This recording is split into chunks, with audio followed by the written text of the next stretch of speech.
ಭಗವಂತ ದಶಮೋಧ್ಯಾಯದಲ್ಲಿ ತನ್ನ ವಿಶೇಷವಾದಂತಹ ರೂಪವನ್ನು, ವಿಭೂತಿ ರೂಪವನ್ನು ಒಬ್ಬೊಬ್ಬರಲ್ಲಿ ಇಟ್ಟಿರ್ತಾನೆ ಅನ್ನೋದನ್ನು ತಾನೇ ಹೇಳಿಕೊಳ್ತಾನೆ.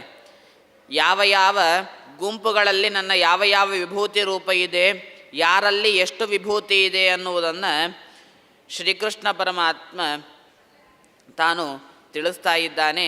ಆ ರೀತಿಯಾಗಿ ನಾವು ತಿಳಿತಾ ಹೋದಂತೆ ಭಗವಂತ ತನ್ನ ವಿಭೂತಿ ರೂಪವನ್ನು ಸುಳ್ಳಾದ ಪದಾರ್ಥದಲ್ಲಿ ಇಡಲಿಕ್ಕೆ ಸಾಧ್ಯ ಇಲ್ಲ.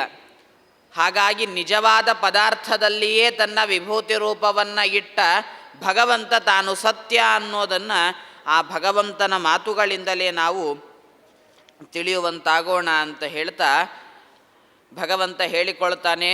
ನೋಡಪ್ಪ, ಆದಿತ್ಯಾನಾಂ ಅಹಂ ವಿಷ್ಣುರ್ ಜ್ಯೋತಿಷಾಂ ರವಿರಂಶುಮಾನ್ ಮರೀಚಿರ್ಮರುತಾನ್ ಅಸ್ಮಿ ನಕ್ಷತ್ರಾಣಾಮಹಂ ಶಶಿ.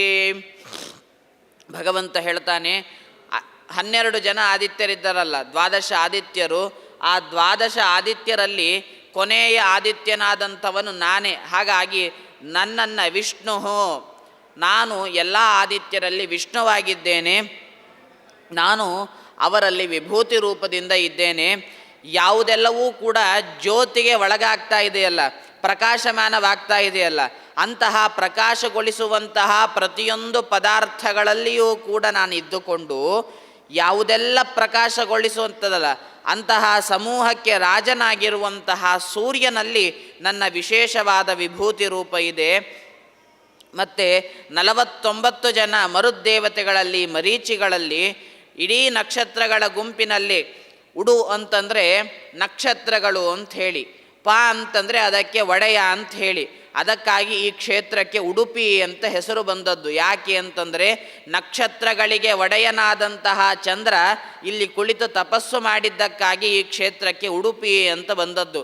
ಹಾಗಾಗಿ ಇಡೀ ನಕ್ಷತ್ರಗಳಿಗೆ ಒಡೆಯನಾದಂತಹ ಚಂದ್ರ, ಆ ಚಂದ್ರನಲ್ಲಿ ನನ್ನ ವಿಶೇಷವಾದಂತಹ ವಿಭೂತಿ ರೂಪವನ್ನು ನಾನು ಇಟ್ಟಿದ್ದೇನೆ ಅಂತ ಹೇಳ್ತಾ ವೇದಾನಾಂ ಸಾಮವೇದೋಸ್ಮಿ, 4 ವೇದಗಳಲ್ಲಿ ಸಾಮವೇದದಲ್ಲಿ ನನ್ನ ವಿಶೇಷವಾದಂತಹ ವಿಭೂತಿ ರೂಪ. ಏನು ವಿಭೂತಿ ರೂಪ ಅಂತಂದರೆ, ನಮ್ಮಲ್ಲಿಯೂ ಕೂಡ ಭಗವಂತ ಇದ್ದಾನೆ. ಎಲ್ಲರೂ ಸಾಮಾನ್ಯವಾಗಿ ಮಾತನ್ನು ಕೇಳಿರ್ತೀರಿ, ಎಲ್ಲರಲ್ಲಿಯೂ ಕೂಡ ಭಗವಂತ ಇದ್ದಾನೆ ಅಂತ ಹೇಳಿ.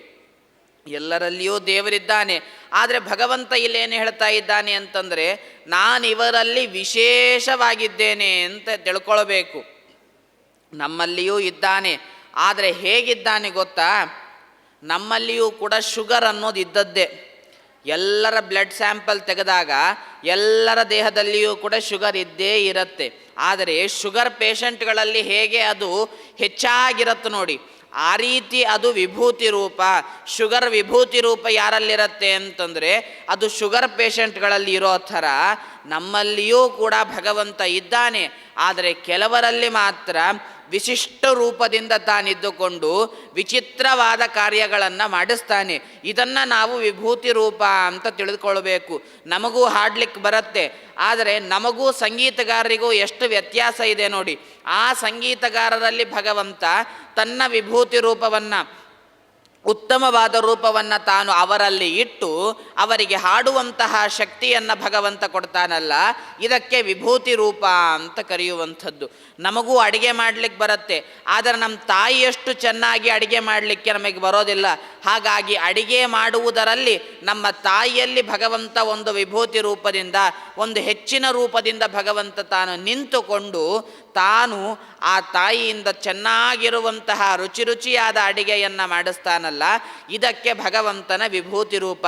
ಇದನ್ನು ಸುಮ್ಮನೆ ನಮಗೆ ಅರ್ಥ ಮಾಡಿಕೊಳ್ಳೋದಕ್ಕಾಗಿ ಹೀಗೆ ಹೇಳಿದ್ದೆ ಹೊರತಾಗಿ ವಿಭೂತಿ ರೂಪ ಅಂತಂದರೆ ತನ್ನ ಕಾರ್ಯ. ಬ್ರಹ್ಮದೇವರಲ್ಲಿ ಭಗವಂತನ ವಿಶಿಷ್ಟವಾದ ರೂಪ ಅಂತೆ. ಏನು ರೂಪ? ಆ ರೂಪ ಏನು ಕೆಲಸ ಮಾಡುತ್ತೆ ಅಂತಂದರೆ ಇಡೀ ಬ್ರಹ್ಮಾಂಡವನ್ನು ಸೃಷ್ಟಿ ಮಾಡುತ್ತೆ.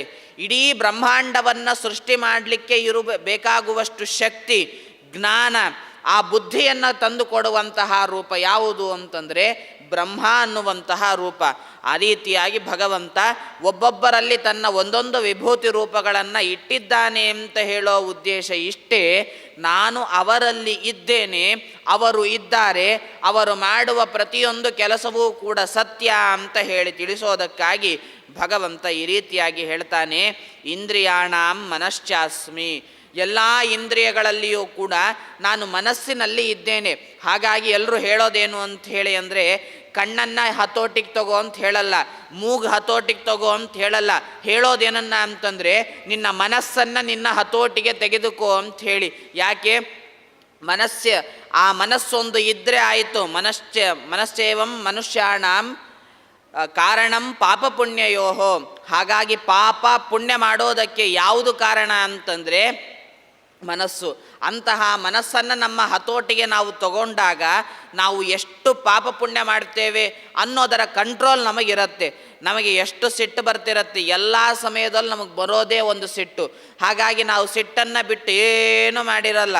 ಹಾಗಾಗಿ ಅಂತಹ ಮನಸ್ಸನ್ನು ನಮ್ಮ ಹತೋಟಿಗೆ ತಂದುಕೊಂಡಾಗ ನಮ್ಮಿಂದ ದ್ವೇಷ ಸಾಧನೆ ಆಗಲ್ಲ. ನಮಗೆಲ್ಲ ಇಡೀ ಜೀವನದಲ್ಲಿ ಇಷ್ಟೇ ರೀ, ನಾವು ಹೇಳೋದು ಅಪಾರ್ಟ್ಮೆಂಟಲ್ಲಿ ನಾವಿರ್ತೀವಿ, ನಾವೇನು ಹೇಳ್ತೀವಿ, ನಮಗೆ ಮೇಲಿನ ಮನೆಯವ್ರನ್ನ ಕಂಡ್ರೆ ಆಗಲ್ಲ, ಕೆಳಗಿನ ಮನೆಯವ್ರನ್ನ ಕಂಡ್ರೆ ಆಗಲ್ಲ, ಅಕ್ಕದ ಮನೆಯವ್ರನ್ನ ಕಂಡ್ರೆ ಆಗಲ್ಲ, ಪಕ್ಕದ ಮನೆಯವ್ರನ್ನ ಕಂಡ್ರೆ ಆಗಲ್ಲ, ಮುಂದಿನ ಮನೆಯವ್ರನ್ನ ಕಂಡ್ರೆ ಆಗಲ್ಲ, ಹಿಂದಿನ ಮನೆಯವ್ರನ್ನ ಕಂಡ್ರೆ ಆಗಲ್ಲ. ಇಷ್ಟೆಲ್ಲ ಯಾಕೆ ಯೋಚನೆ ಮಾಡ್ತೀರಿ? ಕಟ್ಕೊಂಡು ನಮ್ಮ ಮನೆಯವ್ರನ್ನ ಕಂಡ್ರೇನೆ ನಂಗಾಗಲ್ಲ ಅಂತ ಹೇಳಿ, ಬರೀ ಅವರಾಗಲ್ಲ ಇವರಾಗಲ್ಲ ಅಂತ ಹೇಳಿ ಮನಸ್ಸಿನ ಮೇಲಿನ ಹತೋಟಿಯನ್ನು ಬಿಟ್ಟು ನಾವೇನು ಮಾಡ್ತೀವಿ, ಅವ್ರ ಹತ್ರ ಜಗಳಕ್ಕೆ ಹೋಗಿ ಹೋಗಿ ಹೋಗಿ ಹೋಗಿ ಸತ್ತಾಗ ನಾವು ಕೇಳ್ತೀವಲ್ಲ 4 ಜನ ಬೇಕು ಅಂಥೇಳಿ, ಆ 4 ಜನರ ಸಂಪಾದನೆ ಇಲ್ಲದಂತೆ ಹೋಗಬೇಕಾಗತ್ತೆ. ಹಾಗಾಗಿ ನಮ್ಮ ಮನಸ್ಸಿನ ಮೇಲೆ ನಾವು ಹತೋಟಿಯನ್ನು ತಂದುಕೊಂಡಾಗ ಕೊನೆಗೆ ಸತ್ತಾಗ ಹೊರೋದಕ್ಕೆ 4 ಜನ ಆದರೂ ಬರ್ತಾರೆ. ಇಲ್ಲದೆ ಹೋದರೆ ಮನೆಯವರೇ ನಮ್ಮನ್ನು ಮುಸಿ ನೋಡಲ್ಲ. ಹಾಗಾಗಿ ಅಂತಹ ಮನಸ್ಸಿದೆ ಅಲ್ಲ, ಆ ಮನಸ್ಸೇ ನಮಗೆ ಕಾರಣ ಅಂತೆ. ಯಾವುದಕ್ಕೆ ಅಂತಂದರೆ, ನಾವು ಒಳ್ಳೆಯ ರೀತಿಯಿಂದ ಇರೋದಕ್ಕೂ ಆ ಮನಸ್ಸೇ ಕಾರಣ, ಕೆಟ್ಟ ರೀತಿಯಿಂದ ಇರೋದಕ್ಕೂ ಮನಸ್ಸೇ ಕಾರಣ. ಕೆಲವರೆಲ್ಲ ಹೇಗಿರ್ತಾರೆ ಅಂತಂದರೆ, ಎಷ್ಟು ಅನಿಸಿಕೊಂಡ್ರೂ ಕೂಡ ಅವರು ತುಟಿಕ್ ಪಿಟಿಕ್ ಅಂಥೇಳಿ ಒಂದು ಮಾತು ಆಡಲ್ಲ. ಯಾಕೆ? ಅವರ ಮನಸ್ಸಿನ ಮೇಲೆ ಅಷ್ಟು ದೃಢವಾಗಿ ಆ ಪರಿಣಾಮ ಭಗವಂತನ ವಿಶೇಷವಾದ ಕೃಪೆ.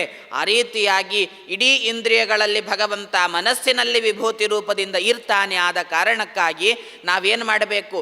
ಕಣ್ಣನ್ನು ಭಗವಂತನ ಕಡೆಗೆ ಹಾಕ್ತೀವೋ ಇಲ್ಲೋ ಗೊತ್ತಿಲ್ಲ, ಆದರೆ ಮನಸ್ಸನ್ನು ಮಾತ್ರ ಯಾವಾಗಲೂ ಕೂಡ ಭಗವಂತನಲ್ಲಿಯೇ ಇಟ್ಟಿರಬೇಕು. ಇದು ಭಗವಂತ ಹೇಳುವಂಥದ್ದು.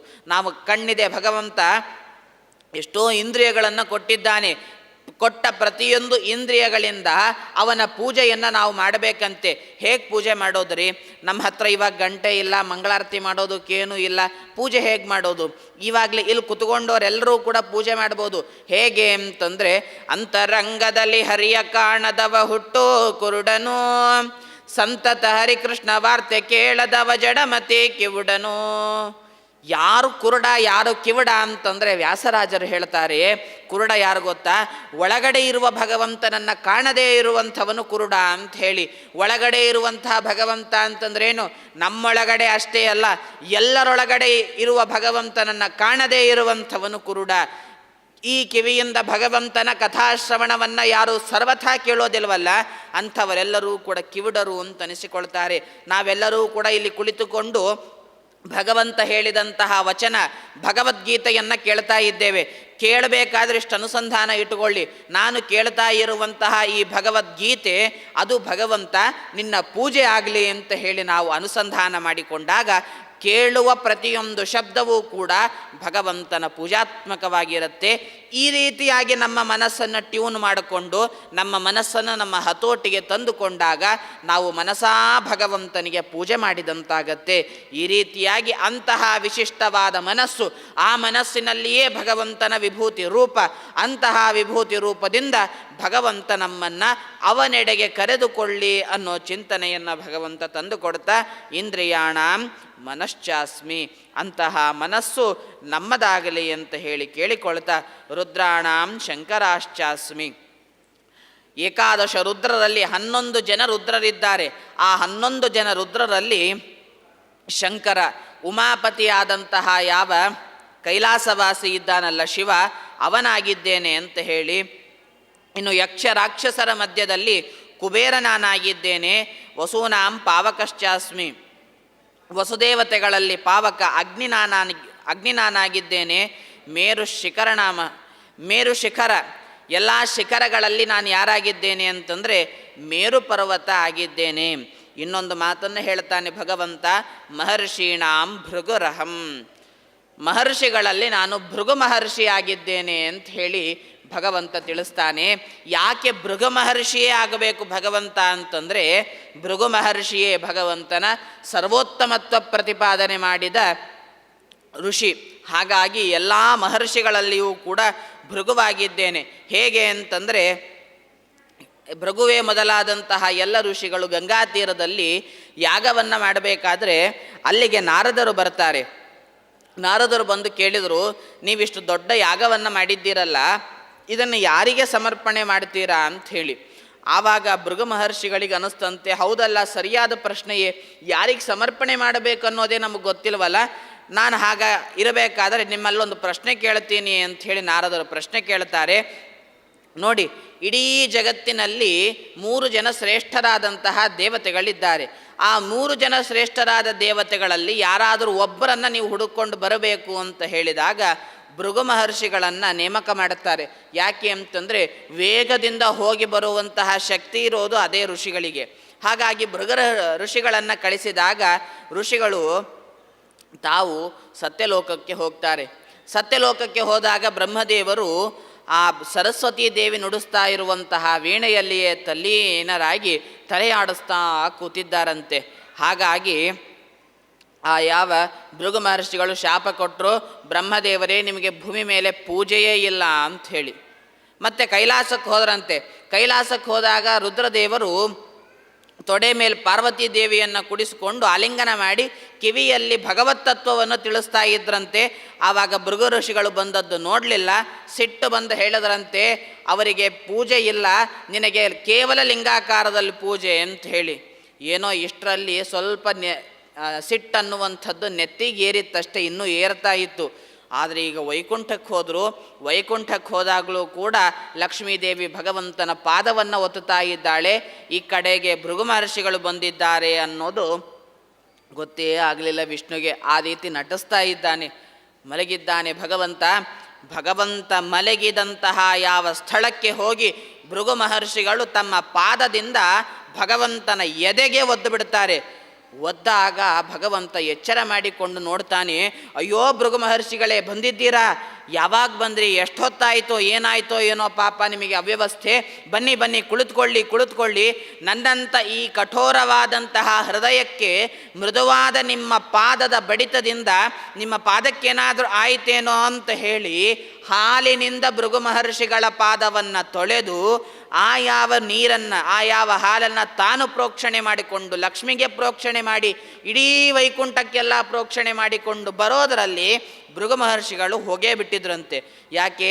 ಅವರಲ್ಲೇ ನಿಶ್ಚಯ ಮಾಡಿಕೊಂಡಿದ್ರು, ಯಾರು ನಾನು ಶಾಪವನ್ನು ಕೊಟ್ಟಾಗ ಸಿಟ್ಟು ಮಾಡಿಕೊಳ್ಳದಂತೆ ಶಾಪವನ್ನು ಕೊಡಲಿಕ್ಕೆ ಬಂದವರನ್ನು ಅಥವಾ ಒದ್ದವರನ್ನೂ ಕೂಡ ಸತ್ಕಾರ ಮಾಡಿ ಯಾರು ಕಳಿಸ್ತಾರಲ್ಲ ಅವರೇ ಸರ್ವಶ್ರೇಷ್ಠರು ಅಂತ ಹೇಳಿ ತಿಳಿದ ಆ ಭೃಗು ಮಹರ್ಷಿಗಳು ಕೆಳಗಡೆ ಬಂದು ಹೇಳ್ತಾರೆ, ಮಾಡಿದ ಪ್ರತಿಯೊಂದು ಯಜ್ಞವೂ ಕೂಡ ಅದು ಭಾರತೀ ರಮಣ ಮುಖ್ಯ ಪ್ರಾಣಾಂತರ್ಗತನಾದ ಶ್ರೀಕೃಷ್ಣ ಪರಮಾತ್ಮನಿಗೆ ಕೃಷ್ಣಾರ್ಪಣಮಸ್ತು ಅಂತ ಹೇಳಬೇಕು ಅಂತ ಹೇಳಿ ಅಂದು ಭೃಗು ಮಹರ್ಷಿಗಳು ಭಗವಂತನ ಸರ್ವೋತ್ತಮತ್ವವನ್ನು ಪ್ರತಿಪಾದನೆ ಮಾಡಿದ ಉದ್ದೇಶದಿಂದಾಗಿ ಎಲ್ಲರಲ್ಲಿಯೂ ಕೂಡ, ಎಲ್ಲ ಮಹರ್ಷಿಗಳಲ್ಲಿಯೂ ಕೂಡ ಭೃಗು ಮಹರ್ಷಿಗಳಲ್ಲಿ ನನ್ನ ವಿಭೂತಿ ರೂಪವನ್ನು ಇಟ್ಟಿದ್ದೇನೆ ಅಂತ ಹೇಳಿ ಭಗವಂತ ತಾನು ತಿಳಿಸ್ತಾ, ಯಜ್ಞಾನಾಂ ಜಪಯಜ್ಞೋಸ್ಮಿ, ಯಜ್ಞಗಳಲ್ಲಿ ಯಾವ ಯಜ್ಞದಲ್ಲಿ ನನ್ನ ವಿಭೂತಿ ರೂಪ ಇದೆ ಅಂತ ಹೇಳಬೇಕಾದ್ರೆ ಭಗವಂತ ಹೇಳ್ತಾನೆ, ಜಪಯಜ್ಞದಲ್ಲಿ ನನ್ನ ವಿಭೂತಿ ರೂಪ ಇರುವಂಥದ್ದು. ನಾವು ಏನು ಮಾಡ್ತೀವಿ, ಎಲ್ಲ ಯಜ್ಞ ಎಲ್ಲರೂ ಹೇಳಿರ್ತಾರೆ ಜ್ಯೋತಿಷ್ಕರು, ನಿಮ್ಮಲ್ಲಿ ಆ ರಾಹು ಕಾಟ ಇದೆ, ಕೇತು ಕಾಟ ಇದೆ, ಶನಿ ದೋಷ ಇದೆ ಅಂತ ಹೇಳಿ ಅದಕ್ಕೆ ನಾವು ಮಾಡಬೇಕಾದದ್ದೆಲ್ಲವನ್ನೂ ಮಾಡಲಿಕ್ಕೆ ಸಿದ್ಧರಿರ್ತೀವಿ. ಆದರೆ ಏನು ಮಾಡ್ತೀವಿ ಗೊತ್ತಾ, 1,00,000 ಜಪ ಮಾಡಬೇಕಾಗಿರುತ್ತೆ. ಅದಕ್ಕೆ ಮತ್ತೆ ಆ ಜ್ಯೋತಿಷ್ಕರನ್ನೇ ಕೇಳೋದು, ಸ್ವಾಮಿ ಈ ಜಪನ್ನಾದರೂ ಯಾರಾದರೂ ಮಾಡೋರು ಇದ್ದಾರಾ, ಅವ್ರಿಗೆ ಬೇಕಾದ್ರೆ ನಾವು ದುಡ್ಡು ಕೊಟ್ಟು ಬಿಡ್ತೀವಿ ಅಂತ ಹೇಳಿ. ಭಗವಂತ ಹೇಳ್ತಾನೆ, ನೋಡಪ್ಪ ಆ ಜಪ ಯಾರಿಗೆ ಬೇಕಾಗಿರೋದು, ಜಪ ಬೇಕಾಗಿರೋದು ಅದು ನಿನಗೆ. ಔಷಧ ಯಾರು ತಗೋಬೇಕು ಅಂತಂದರೆ ಯಾರು ರೋಗಿಯಾಗಿರ್ತಾನೋ ಅವನೇ ಔಷಧ ತಗೋಬೇಕು ಹೊರತಾಗಿ ಅವ್ರ ತಂದೆನೋ ತಾಯಿನೋ ಔಷಧ ತಗೊಂಡ್ರೆ ಆ ಮಗನಿಗೆ ಆ ರೋಗ ವಾಸಿ ಆಗೋದಿಲ್ಲ. ಹಾಗಾಗಿ ಜಪ ಬೇರೆಯವರು ಮಾಡಿದರೆ ಅದು ನಿಜವಾಗಿಯೂ ವಾಸಿ ಆಗತ್ತೆ, ಇಲ್ಲ ಅಂತಲ್ಲ.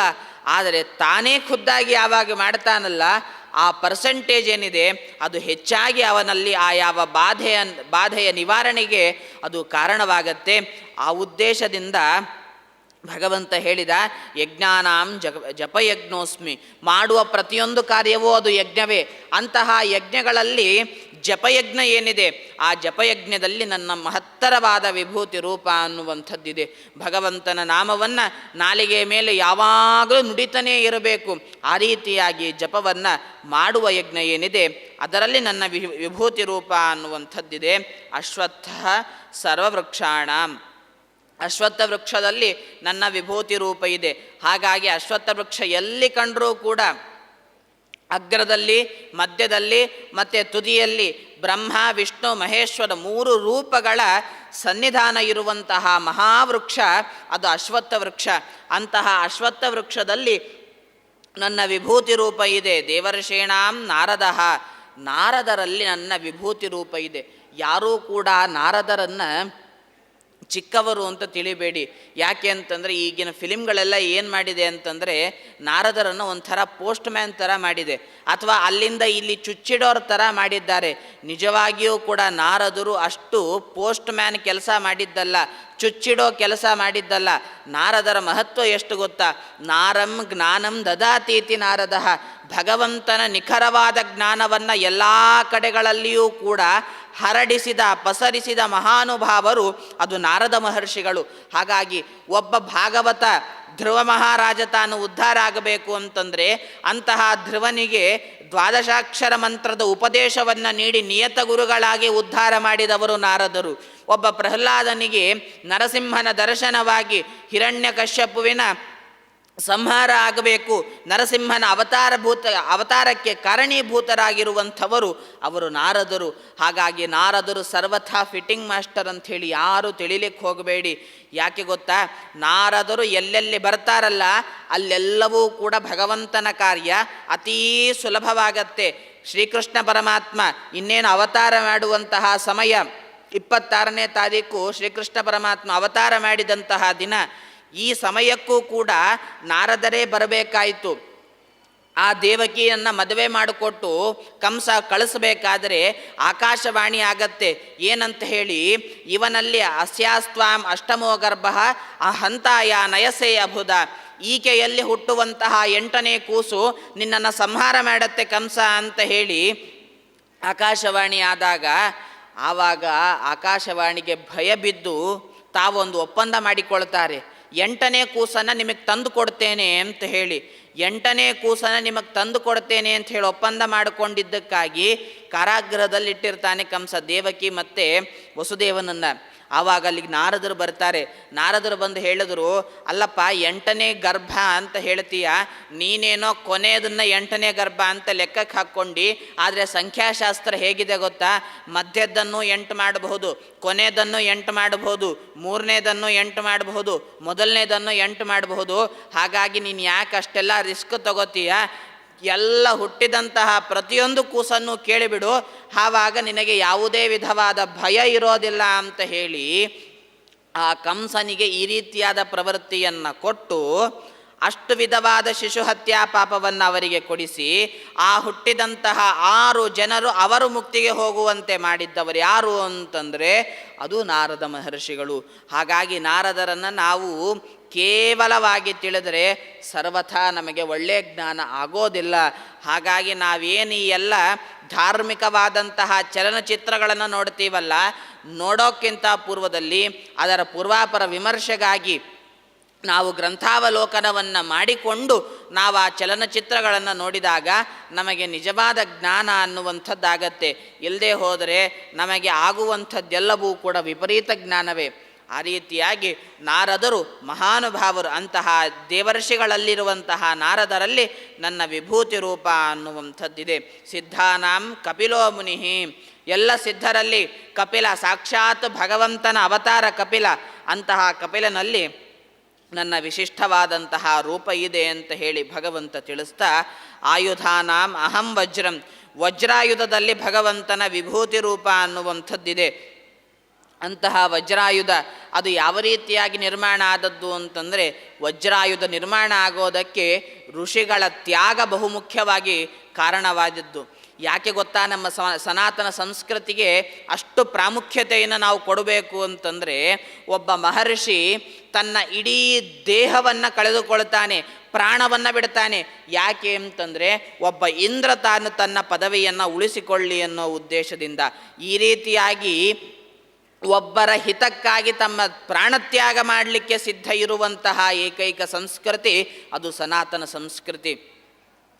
ದಧ್ಯಂಗಾತರ್ವಣರು ಅಂಥೇಳಿ, ದಧೀಚಿ ಋಷಿಗಳು ಅಂತ ಹೇಳಿ ಮಹರ್ಷಿಗಳು, ಅವರು ವಿಶೇಷವಾದಂತಹ ನಾರಾಯಣ ವರ್ಮದ ಸಿದ್ಧಿಯನ್ನು ಪಡೆದುಕೊಂಡಿರ್ತಾರೆ.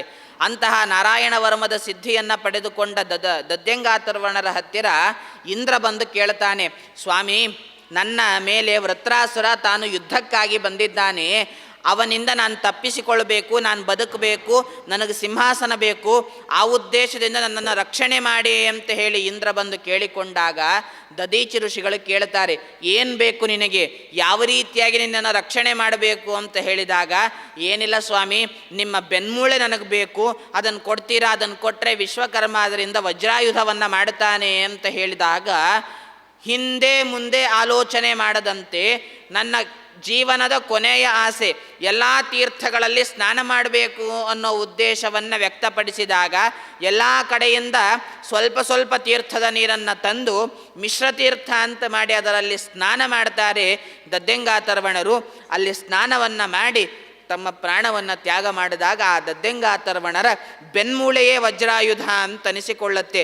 ಆ ರೀತಿಯಾಗಿ ಇಂದ್ರ ತನ್ನ ಪದವಿಯನ್ನು ಕಾಪಾಡಿಕೊಳ್ಳೋದಕ್ಕಾಗಿ ನಮ್ಮ ಸನಾತನ ಸಂಸ್ಕೃತಿಯ ದಧ್ಯಂಗಾತರ್ವಣ ಋಷಿಗಳು ತಮ್ಮ ಬೆನ್ಮೂಳೆಯನ್ನು ಕೊಡ್ತಾ ಪ್ರಾಣತ್ಯಾಗವನ್ನು ಮಾಡಿದ್ದಾರೆ ಅಂತಂದರೆ, ಈ ರೀತಿಯಾದ ತ್ಯಾಗಮಯದ ಜೀವನವನ್ನು ನಡೆಸಿಕೊಡಬೇಕು ಅಂತ ತೋರಿಸಿಕೊಟ್ಟ ಮಹಾ ಸಂಸ್ಕೃತಿ ಅದು ನಮ್ಮ ಸಂಸ್ಕೃತಿ. ಈ ರೀತಿಯಾಗಿ ಅಂತಹ ವಜ್ರಾಯುಧದಿಂದ ತಾನು ಆ ವೃತ್ರಾಸುರನಿಂದ ಹತನಾಗದಂತೆ ತನ್ನ ಪದವಿಯನ್ನು ಕಾಪಾಡಿಕೊಳ್ತಾನೆ ಇಂದ್ರ. ಅಂತಹ ಇಂದ್ರ ತನ್ನ ಪದವಿಯನ್ನು ಕಾಪಾಡಿಕೊಂಡದ್ದು ವಜ್ರಾಯುಧದಿಂದ. ಆ ವಜ್ರಾಯುಧದಲ್ಲಿ ನನ್ನ ವಿಶಿಷ್ಟವಾದಂತಹ ರೂಪ ಇದೆ ಅಂತ ಹೇಳಿ ಭಗವಂತ ತಿಳಿಸ್ತಾ, ಅನಂತಶ್ಚಾಸ್ಮಿ ನಾಗಾನಾಂ ವರುಣೋ ಯದಸಾಂ ಅಹಂ. ಅನಂತ ಅನ್ನುವಂತಹ ನಾಗ, ಆ ನಾಗಗಳ ಗುಂಪಿನಲ್ಲಿ ಅನಂತ ಅನ್ನುವಂತಹ ನಾಗದಲ್ಲಿ ನನ್ನ ವಿಶಿಷ್ಟವಾದಂತಹ ರೂಪ ಅನ್ನುವಂಥದ್ದಿದೆ. ಪ್ರಹ್ಲಾದಾಶ್ಚಾಸ್ಮಿ ದೈತ್ಯಾನಾಂ. ಎಲ್ಲ ದೈತ್ಯರಲ್ಲಿಯೂ ಕೂಡ ಯಾರಲ್ಲಿ ನನ್ನ ವಿಶಿಷ್ಟವಾದ ರೂಪ ಇದೆ ಅಂತಂದರೆ, ಆ ರೂಪ ಇರುವಂಥದ್ದು ಪ್ರಹ್ಲಾದನಲ್ಲಿ. ದೈತ್ಯನಾಗಿದ್ದರೂ ಕೂಡ, ದೈತ್ಯ ಬಾಲಕನಾಗಿದ್ದರೂ ಕೂಡ ಅಂತಹ ಪ್ರಹ್ಲಾದನಲ್ಲಿ ನನ್ನ ವಿಶಿಷ್ಟವಾದಂತಹ ರೂಪ ಇದೆ ಅಂತ ಹೇಳಿ ಭಗವಂತ ತಿಳಿಸ್ತಾನೆ. ಅದೇ ಪ್ರಹ್ಲಾದರಾಜರು ಇಂದಿನ ಆರಾಧನಾ ನಾಯಕರಾಗಿರುವಂತಹ ಶ್ರೀಮದ್ ರಾಘವೇಂದ್ರ ತೀರ್ಥ ಗುರುಸಾರ್ವಭೌಮರು. ಅದೇ ಪ್ರಹ್ಲಾದರಾಜರು ಅಂದು ಕೊಟ್ಟಂತಹ ಮಾತು, ನರಸಿಂಹ ಕೇಳ್ತಾನೆ, ಬಾರೋ ನನ್ನ ಜೊತೆಗೆ ಮೋಕ್ಷಕ್ಕೆ ಅಂತ ಹೇಳಿ. ಸ್ವಾಮಿ, ನಿನ್ನ ಜೊತೆಗೆ ಮೋಕ್ಷಕ್ಕೆ ನಾನು ಬರಲ್ಲ ಅಂತ ಹೇಳ್ತಾನೆ. ಕೊನೆಗೆ ಏನು ಬೇಕು ಅದನ್ನಾದರೂ ಕೇಳ್ಕೊಳ್ಳೋ ಮಹಾರಾಯ ಅಂತ ಹೇಳಿ ಪ್ರಹ್ಲಾದನಿಗೆ ನರಸಿಂಹ ಕೇಳಿದಾಗ, ಸ್ವಾಮಿ, ನಿನ್ನ ಜೊತೆಗೆ ನಾನು ವ್ಯಾಪಾರಕ್ಕಾಗಿ ಬಂದಿಲ್ವೋ, ನೀನು ಅದನ್ನು ಕೊಟ್ಟರೆ ನಾ ಇದನ್ನು ಮಾಡ್ತೀನಿ, ನಾನು ಇದನ್ನು ಮಾಡಿದರೆ ನೀನು ಅದು ಕೊಡು ಅಂತ ಹೇಳಿ ನಮ್ಮ ಥರ ಪ್ರಹ್ಲಾದರಾಜರು ವ್ಯಾಪಾರಕ್ಕಾಗಿ ನಿಂತ್ಕೊಂಡವರಲ್ಲ. ನಮ್ಮ ಹತ್ರ ದೊಡ್ಡ ಲಿಸ್ಟೇ ಇರುತ್ತೆ. ಆ ಭಗವಂತ ಬಂದರೆ ನಾವು ಇದು ಕೇಳಬೇಕು, ಇದು ಕೇಳಬೇಕು, ಇದು ಕೇಳಬೇಕು ಅಂತ ಹೇಳಿ. ಆದರೆ ಸಾಕ್ಷಾತ್ ಭಗವಂತನೇ ಹೇಳ್ತಾ ಇದ್ದಾನೆ ಕೇಳ್ಕೊ ಅಂತ ಹೇಳಿ.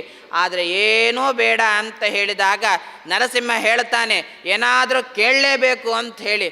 ಆವಾಗ ಪ್ರಹ್ಲಾದರಾಜರು ಕೇಳ್ತಾರೆ, ಸ್ವಾಮಿ, ಎಂದೆಂದಿಗೂ ಕೇಳದೇ ಇರುವ ಬುದ್ಧಿಯನ್ನು ಕೊಡು ಅಂತ ಹೇಳಿ ಆ ನರಸಿಂಹನಲ್ಲಿ ಪ್ರಹ್ಲಾದರಾಜರು ಕೇಳಿಕೊಂಡಾಗ, ನಾನೊಬ್ಬನೇ ಮೋಕ್ಷಕ್ಕೆ ಬರೋದಿಲ್ಲ, ನನ್ನ ಜೊತೆಗಿರೋ ದೈತ್ಯ ಬಾಲಕರನ್ನೆಲ್ಲ ಉದ್ಧಾರ ಮಾಡಿ ಅವರನ್ನು ಕಳಿಸಿ ಕೊನೆಗೆ ನಾನು ಬರ್ತೇನೆ ಅಂತ ಹೇಳಿ ಅಂದು ಉಳಿದಂತಹ ಪ್ರಹ್ಲಾದರಾಜರು ಇಂದು ರಾಯರಾಗಿ ಇದ್ದುಕೊಂಡು ನಮ್ಮಂತಹ ಎಲ್ಲ ದೈತ್ಯ ಬಾಲಕರನ್ನು ತಾವು ಕಳಿಸ್ತಾ ಸನ್ಮಾರ್ಗದಲ್ಲಿ ನಡೆಸಿ ಕೊನೆಗೆ ಬರ್ತೇನೆ ಅಂತ ಹೇಳಿ ಇನ್ನೂ 350 ವರ್ಷಗಳ ನಂತರದಲ್ಲಿ ತಾವು ಬರ್ತಾರೆ ಅಂತ ಹೇಳಿ ಅವತ್ತು ಪ್ರಹ್ಲಾದರಾಜರಾಗಿದ್ದು ನರಸಿಂಹದೇವರಿಗೆ ಕೊಟ್ಟ ವಚನ ಇಂದಿಗೂ ನಡೆಸ್ತಾ ಇದ್ದಾರೆ ರಾಘವೇಂದ್ರ ತೀರ್ಥ ಗುರು ಸಾರ್ವಭೌಮರು.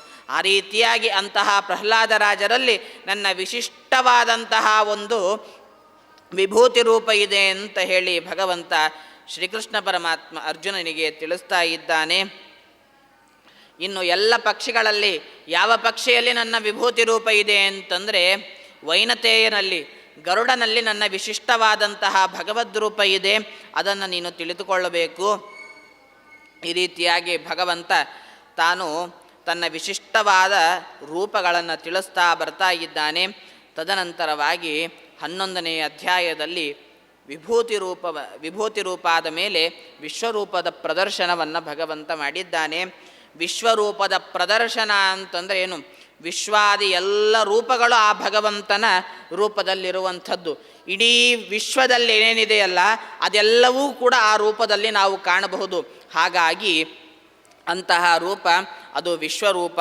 ಅಂತಹ ರೂಪವನ್ನು ನಾವು ಚಿಂತನೆ ಮಾಡೋದರಿಂದ ಏನು ನಮಗೆ ಅಂತಂದರೆ ಮಧ್ವ ಸಿದ್ಧಾಂತ ಅನ್ನುವಂಥದ್ದು ಮನಸ್ಸಿನಲ್ಲಿ ಅತೀ ಗಟ್ಟಿಯಾಗಿ ನಿಂತುಕೊಳ್ಳುತ್ತೆ.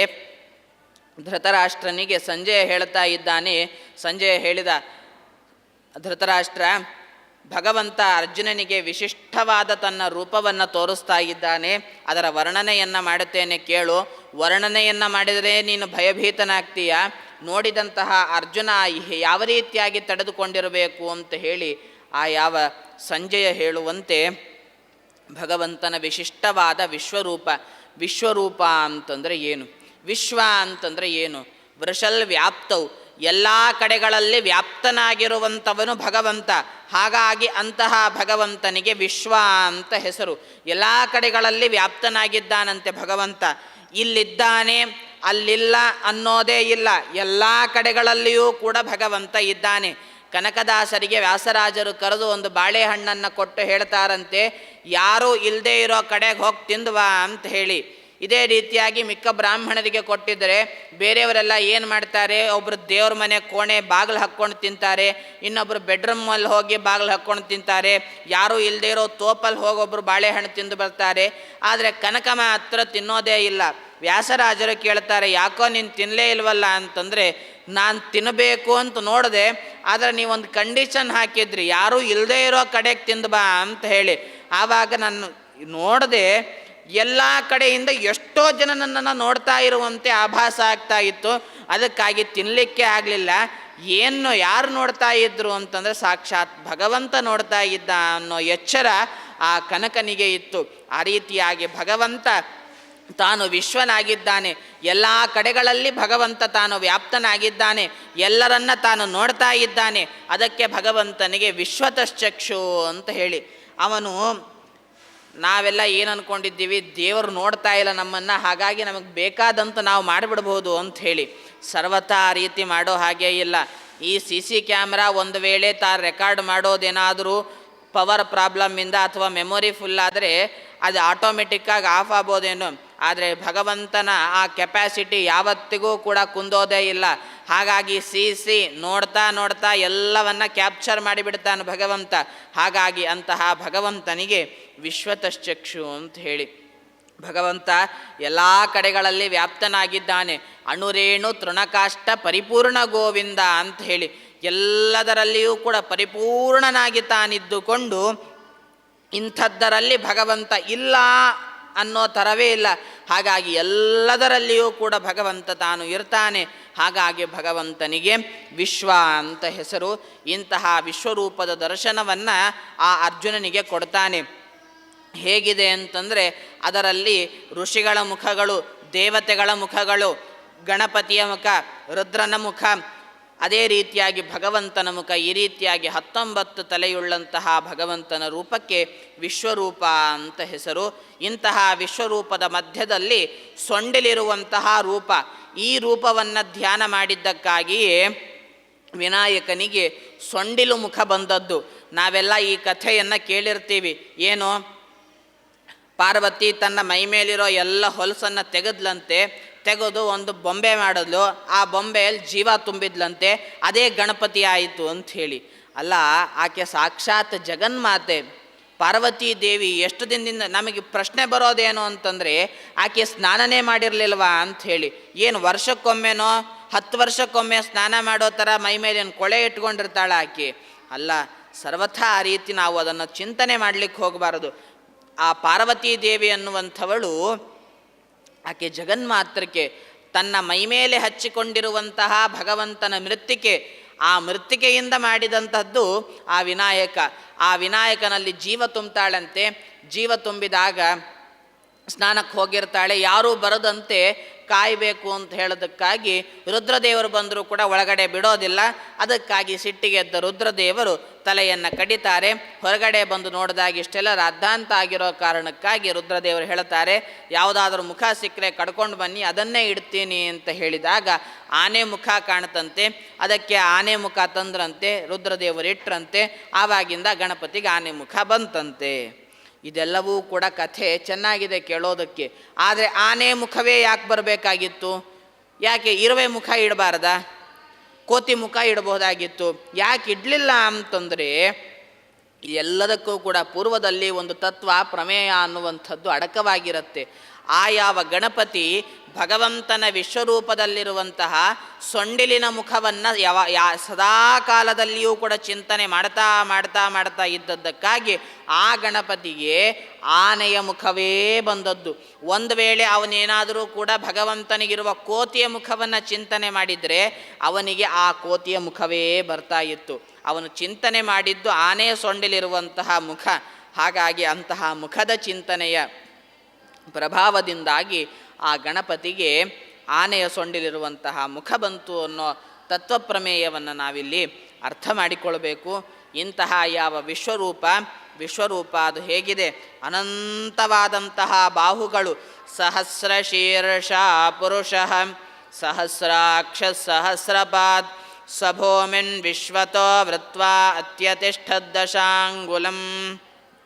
ಭಗವಂತನಿಗೆ ಅನಂತವಾದಂತಹ ಕೈಗಳು, ಅನಂತವಾದಂತಹ ಕಾಲುಗಳು, ಅನಂತವಾದಂತಹ ಕಣ್ಣುಗಳು.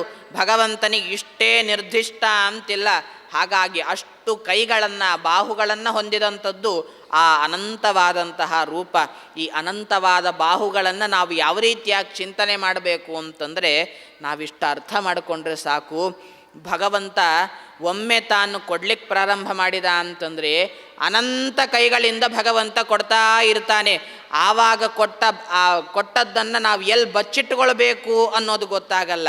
ಅದೇ ಭಗವಂತ ಒಮ್ಮೆ ನಮ್ಮಿಂದ ಕಸ್ಕೊಳ್ಳಿಕ್ಕೆ ಸ್ಟಾರ್ಟ್ ಮಾಡಿದ ಅಂತಿಟ್ಕೊಳ್ಳಿ, ಅನಂತ ಕೈಗಳಿಂದ ಕಸ್ಕೊಳ್ತಾ ಇರಬೇಕಾದ್ರೆ ಎಲ್ಲಿ ಮುಚ್ಚಿಟ್ಕೊಳ್ಬೇಕು ಅಂತ ಗೊತ್ತಾಗಲ್ಲ. ಹಾಗಾಗಿ ಭಗವಂತ ಎಷ್ಟು ಕೊಡ್ತಾನೋ ಅದನ್ನು ನಾವು ಸ್ವೀಕಾರ ಮಾಡಬೇಕು. ಅಷ್ಟೇ ಇಷ್ಟೇ ಅಂತಂದರೆ ಭಗವಂತ ಕೊಟ್ಟಷ್ಟನ್ನೆಲ್ಲ ತಾನು ಕಿತ್ತುಕೊಂಡು ಬಿಡ್ತಾನೆ.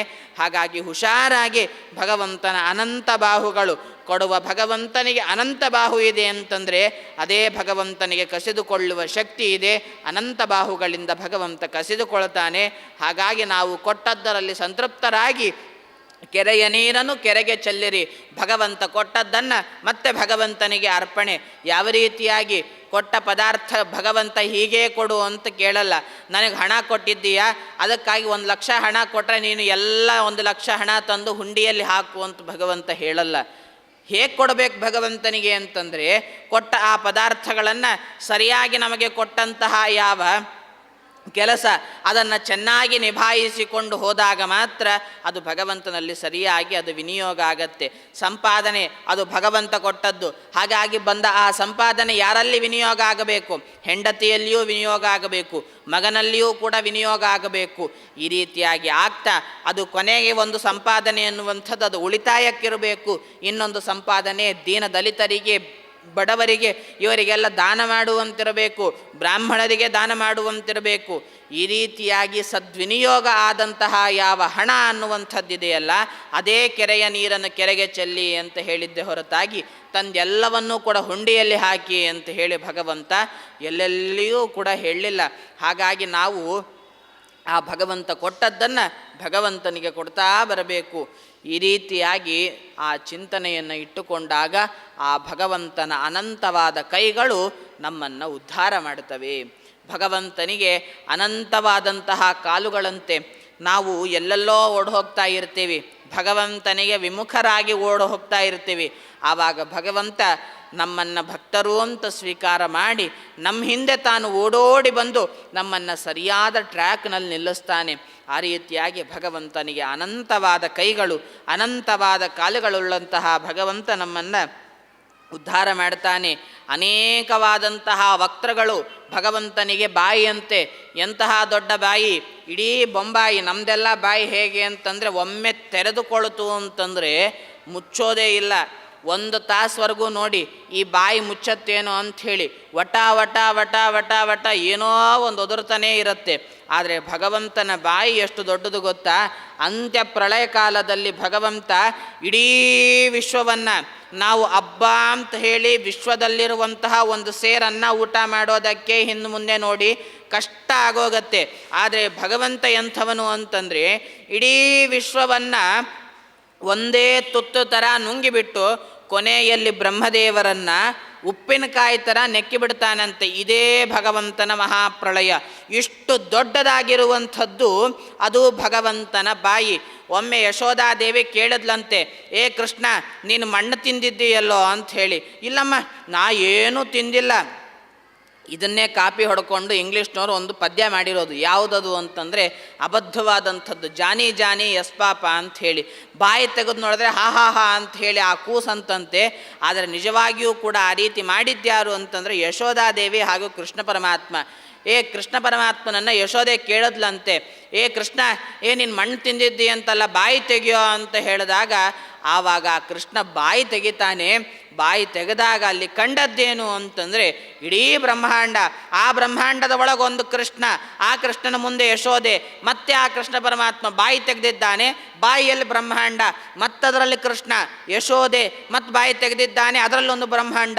ಹೀಗೆ ಬ್ರಹ್ಮಾಂಡದ ಒಳಗೆ ಬ್ರಹ್ಮಾಂಡ ಬ್ರಹ್ಮಾಂಡ ಈ ರೀತಿಯಾಗಿ ಅನಂತವಾದ ಬ್ರಹ್ಮಾಂಡಗಳು ಯಶೋದೆಗೆ ಆ ಕೃಷ್ಣ ಪರಮಾತ್ಮನ ಬಾಯಿಯಲ್ಲಿ ಕಾಣಿತು ಅಂತಂದರೆ ಅಷ್ಟು ದೊಡ್ಡದಾದಂತಹ ಬಾಯಿ ನಮ್ಮ ಭಗವಂತನ ಬಾಯಿ. ಇಂತಹ ಬಾಯಿಯನ್ನು ನಾವು ಏನಂತ ಚಿಂತನೆ ಮಾಡಬೇಕು ಅಂತಂದರೆ, ಎಂತಹ ಚೆನ್ನಾಗಿದೆ ಸ್ವಾಮಿ, ಎಲ್ಲವನ್ನ ನುಂಗಿಕೊಂಡು ಕೂತಿದ್ದೀಯಲ್ಲ, ನನಗೂ ಆ ಶಕ್ತಿಯನ್ನು ಕೊಡು. ಎಷ್ಟೇ ಕಷ್ಟ ಕೊಡು, ಆದರೆ ನುಂಗುವಂತಹ ಶಕ್ತಿಯನ್ನು ಕೊಡು. ಯಾರೇನೇ ಅನ್ನಲಿ, ಅಂದದ್ದನ್ನೆಲ್ಲ ಹೊಟ್ಟೆಗೆ ಹಾಕಿ ನುಂಗುವಂತಹ ಶಕ್ತಿಯನ್ನು ಭಗವಂತ ಕೊಟ್ಟಾಗ ನಾವು ಚೆನ್ನಾಗಿರ್ತೇವೆ, ನಮ್ಮ ಸಂಸಾರಗಳು ಅದು ಚೆನ್ನಾಗಿರುತ್ತೆ. ಈ ರೀತಿಯಾಗಿ ಭಗವಂತನಿಗೆ ಅನೇಕವಾದಂತಹ ಬಾಯಿಗಳು, ಅದರ ಜೊತೆಗೆ ದೊಡ್ಡದಾದಂತಹ ನಾಲಿಗೆಯಂತೆ. ಆ ನಾಲಿಗೆ ಯಾವುದಕ್ಕೆ ಪ್ರತೀಕ ಅಂತಂದರೆ, ನಮಗೆಲ್ಲ ನಾಲಿಗೆ ಯಾವುದಕ್ಕೆ ಅಂತಂದರೆ ಅದು ಹೇಳ್ದಂತ ನಾವು ಕೇಳ್ತೀವಿ, ನಾವು ಹೇಳದಂತ ನಮ್ಮ ನಾಲಿಗೆ ಕೇಳಲ್ಲ. ಡಾಕ್ಟ್ರ್ ಹೇಳಿರ್ತಾರೆ, ನಿಂಗೆ ಶುಗರ್ ಬಂದಿದೆ, ಇದೆಲ್ಲ ತಿನ್ಲಿಕ್ಕೆ ಹೋಗಬಾರ್ದಪ್ಪ, ಸ್ವಲ್ಪ ಇದ್ರ ಮೇಲೆ ಕಂಟ್ರೋಲ್ ಇರಬೇಕು ಅಂತಂದರೆ ನಮಗೆ ಕಂಟ್ರೋಲ್ 2 ದಿನ 3 ದಿನ ಹುಮ್ಮಸ್ಸಿರುತ್ತೆ, ಶುಗರ್ ಹೋಗಬೇಕು ಅಂತ ಹೇಳಿ. ಆಮೇಲೆ ಯಾವಾಗ ಗೊತ್ತಾಯಿತೋ ಲೈಫ್ ಟೈಮ್ ಈ ಶುಗರ್ ನನಗೆ ಪಾರ್ಟ್ನರ್ ಇದ್ದಂತೆ ಅಂತ ಹೇಳಿ ನಾವೇನು ಮಾಡ್ತೀವಿ, ಒಂದೊಂದಾಗಿ ಪದಾರ್ಥಗಳನ್ನು ತಗೋತಾ ಬರ್ತೀವಿ. ಅಯ್ಯೋ ಇಷ್ಟೇ ಅಲ್ಲ, ಶುಗರ್ ಫ್ರೀ ಇದ್ದಿದ್ದು ತೊಗೊಂಡ್ರೆ ಆಗೋಯ್ತು, ಅಯ್ಯೋ ಇಷ್ಟು ತಿಂದರೆ ಏನಾಗೋಗತ್ರಿ, ತಿಂದರೆ ಮುಗಿದು ಹೋಯಿತು ಅಂಥೇಳಿ ನಮ್ಮ ನಾಲಿಗೆ ಜಿಹ್ವಾ ಚಾಪಲ್ಯ ಅನ್ನುವಂಥದ್ದೇನಿದೆ ಅದು ಯಾವತ್ತಿಗೂ ಕೂಡ ಮುಗಿಯುವಂಥದ್ದಲ್ಲ. ಅದು ಹೇಳೋ ಥರ ನಾವು ಕೇಳ್ತೀವಿ, ಆದರೆ ನಾವು ನಾಲಿಗೆಗೆ ಯಾವ ರೀತಿಯ ಟ್ರೈನಿಂಗ್ ಕೊಡಬೇಕು, ನಾವು ಹೇಳೋ ಥರ ನಮ್ಮ ನಾಲಿಗೆ ಕೇಳಬೇಕು, ಆದರೆ ಕೇಳೋದಿಲ್ಲ. ಶ್ರೀಕೃಷ್ಣ ಪರಮಾತ್ಮ ಗೀತೆಯಲ್ಲೇ ಹೇಳ್ತಾನೆ, ಯಾರು ಮುನಿಗಳು ಅಂತಂದರೆ ಯಾರು ಜಿಹ್ವಾ ಚಾಪಲ್ಯವನ್ನು ಬಿಟ್ಟಿರ್ತಾರಲ್ಲ ಅಂಥವರು ಮುನಿಗಳು ಅಂತ ಹೇಳಿ. ಜಿಹ್ವಾ ಚಾಪಲ್ಯ ಅಂತಂದರೆ ಕೇವಲ ತಿನ್ನೋ ಚಾಪಲ್ಯ ಅಂತ ತಿಳ್ಕೊಂಡಿದ್ದೀರಿ, ಅಷ್ಟೇ ಅಲ್ಲ. ಬರೀ ಮಾತಾಡೋದಿರುತ್ತಲ್ಲ, ನಾಲಿಗೆ ಯಾವಾಗಲೂ ವಟ ವಟ ವಟ ವಟ ವಟ ವಟ ಅಂತಿರತ್ತೆ ನೋಡಿ, ಅದು ಕೂಡ ಜಿಹ್ವಾ ಚಾಪಲ್ಯವೇ. ಇಂತಹ ಜಿಹ್ವಾ ಚಾಪಲ್ಯವನ್ನು ಯಾರು ಬಿಡ್ತಾರಲ್ಲ ಅಂಥವರು ನಿಜವಾದ ಮುನಿಗಳು ಅಂತ ಕರೆಸಿಕೊಳ್ತಾರೆ. ಆ ಉದ್ದೇಶದಿಂದ ಭಗವಂತನ ನಾಲಿಗೆ ಏನು ಮಾಡ್ತಾ ಇರುತ್ತೆ, ಯಾವಾಗಲೂ ಕೂಡ ವೇದಗಳನ್ನು ಹೇಳ್ತಾ ಇರುತ್ತೆ. ವೇದಗಳನ್ನು ಹೇಳೋದ್ರಿಂದ ಭಗವಂತನಿಗೆ ಏನೇನೋ ಪ್ರಯೋಜನವೇ ಇಲ್ಲ. ಯಾಕೆ? ಆ ವೇದಗಳೇ ಭಗವಂತನನ್ನು ಹೇಳ್ತಾ ಇರೋದು. ಹಾಗಾಗಿ ವೇದಗಳನ್ನು ಹೇಳಿದರೆ ಭಗವಂತನಿಗೆ ಪ್ರಯೋಜನ ಇಲ್ಲ. ಹೇಳ್ತಾ ಇರೋದೇನನ್ನ ಅಂತಂದರೆ, ನಾನೇ ವೇದಗಳನ್ನು ಹೇಳ್ತಾ ಇದ್ದೇನೆ, ನೀನ್ಯಾಕೆ ಹೇಳ್ತಾ ಇಲ್ವೋ ಅಂತ ಹೇಳಿ ನಮಗೆ ತಕ್ಕ ಶಾಸನವನ್ನು ಕೊಡೋದಕ್ಕಾಗಿ ಭಗವಂತ ತಾನು ವೇದಗಳನ್ನು ಸದಾಕಾಲದಲ್ಲಿ ನುಡಿತಾ ಇರ್ತಾನೆ. ಈ ರೀತಿಯಾಗಿ ಭಗವಂತನ ದೊಡ್ಡದಾದಂತಹ ನಾಲಿಗೆ, ಮುಖಗಳು, ಅಲಂಕೃತವಾದಂತಹ ಶರೀರ, ಪಾದ ಕಮಲಗಳು, ಭಗವಂತನ ಪಾದವನ್ನು ಚಿಂತನೆ ಮಾಡಬೇಕಂತೆ. ಇಂತಹ ವಿಶ್ವರೂಪದಲ್ಲಿ ನಾವು ಯಾವ ರೀತಿಯಾಗಿ ಚಿಂತನೆ ಮಾಡಬೇಕು ಅಂತಂದರೆ ಆಪಾದ ಮೌಳಿ ಪರ್ಯಂತಂ. ದೇವರನ್ನು ನೋಡಬೇಕಾದ್ರೆ ನಾವು ಫಸ್ಟ್ ಮುಖ ಕಂಡ್ರೆ ಸಾಕು ಅಂತ ಅಂದ್ಕೊಳ್ತೀವಿ. ಅಲ್ಲ, ದೇವ್ರ ಮುಖ ಕಾಣಬೇಕು, ಹೌದು, ಇಲ್ಲ ಅಂತಲ್ಲ. ಆದರೆ ಅದಕ್ಕಿಂತಲೂ ಪೂರ್ವದಲ್ಲಿ ಪಾದದಿಂದ ಆರಂಭ ಮಾಡಿಕೊಂಡು ಶಿರಸ್ಸಿನ ಪರ್ಯಂತವಾಗಿ ಭಗವಂತನ ದರ್ಶನವನ್ನು ಮಾಡಿಕೊಳ್ಬೇಕಂತೆ. ಹೇಗಿದೆ ಭಗವಂತನ ಪಾದ ಅಂತಂದರೆ, ಆ ಭಗವಂತನ ಪಾದವನ್ನು ಕುರಿತಾಗಿ ಕಪಿಲ ಮಹರ್ಷಿ ತನ್ನ ತಾಯಿಗೆ ಹೇಳ್ತಾನೆ. ಸಂಚಿಂತಯೇ ಭಗವತಶ್ಚರಣಾರವಿಂದಂ ವಜ್ರಾಂಕುಶಧ್ವಜ ಸರೋರುಹಲಾಂಛನಾಡ್ಯಂ ಉತ್ತುಂಗರತ್ನ ವಿಲಸನ್ನಖ ಚಕ್ರವಾಲ ಜ್ಯೋತ್ಸ್ನಾಭಿರಾಹತ ಮಹದೃದಯಾಂಧಕಾರಂ. ಭಗವಂತನ ಚರಣಾರವಿಂದ ಎಂಥದ್ದು! ಶಂಖ ಚಕ್ರ ಗದಾ ಪದ್ಮಗಳಿಂದ ಅಂಗಾಲೇನಿದೆಯಲ್ಲ, ಆ ಅಂಗಾಲಿನ ಮೇಲೆ ಶಂಖ ಚಕ್ರ ಗದಾ ಪದ್ಮಗಳು, ಧ್ವಜ, ರೇಖಾ, ಅಂಕುಶ ಇತ್ಯಾದಿ ಚಿಹ್ನೆಗಳನ್ನು ಹೊಂದಿದಂತಹ ಕೆಂಪಾದ ಪಾದ, ಚಿಕ್ಕದಾದ ಪಾದ. ಅಂತಹ ಪಾದದ ಸ್ಪರ್ಶದಿಂದ ಬ್ರಹ್ಮಾಂಡದ ಕರ್ಪರ ಒಡೆದು ಅಲ್ಲಿಂದ ಗಂಗಾದೇವಿ ತಾನು ಕೆಳಗಿಳಿದು ಬರ್ತಾಳೆ. ರಾಮರೂಪದಿಂದಿರಬೇಕಾದರೆ ಶಿಲೆಯಾಗಿರುವಂತಹ ಆ ಅಹಲ್ಯೆಯಲ್ಲಿ ಜೀವವನ್ನು ತಂದುಕೊಟ್ಟಂತಹ ಪಾದ, ಶಕಟಾಸುರನನ್ನು ಒದ್ದು ಆ ಶಕಟಾಸುರನನ್ನು ಸಂಹಾರ ಮಾಡಿದಂತಹ ಪಾದ.